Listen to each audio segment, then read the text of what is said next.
देखो, जैसे ही चोर ने इस दीपक बनी मूर्ति को हाथ में लिया, वैसे ही वहां की शक्तियां जागृत हो गई और जमीन में गड़ा हुआ पानी आसमान में उड़ने लगा।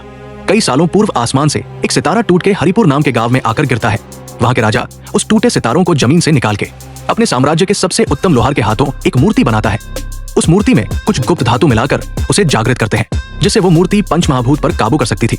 और जब से वो दीप राजा अपने महल में लेकर जाता है, तब से उस राजा के साम्राज्य में बहुत तरक्की होने लगती है। तो राजा उस मूर्ति को एक ऐसी गुप्त जगह पर छुपा देता है जिसे ढूंढ पाना हजारों सालों तक नामुमकिन था। पर कई सालों के बाद एक चोर को इस राज के बारे में पता चला, तो वो उसे दीप को ढूंढने के लिए पूरे साम्राज्य में घूमता रहता। एक दिन उसे गुफा के बारे में पता चला जो राजा के महल के ठीक नीचे बना हुआ था। आज दक्षिण माह का 10वां दिन था। सभी सैनिक राजा के सामने उपस्थित थे, जिससे वो गुफा कुछ देर के लिए खुली छोड़ दी गई। इस वक्त का फायदा उठाकर वो महल में घुस जाता है। उस दीप की सुरक्षा के लिए राजा ने गुफा के अंदर कई सारे गुप्त हथियार और जल रखे हुए थे। चोर का पहला कदम जैसे ही गुफा के अंदर जाता है, वो एक पत्थर पर पैर रख देता है, जिससे अज्ञात तीर चलने लगते हैं। उससे बचकर जब वो आगे कदम बढ़ाता है, उसका सामना आज के गोलों से होता है। कई तरीके से बचकर वो आखिरकार एक पहेली में बंद हो जाता है, जिसे निकालने के लिए सप्त धातुओं सही क्रम लगाना होता है। आगे उसके साथ क्या होता है, देखने के लिए सब्सक्राइब करें।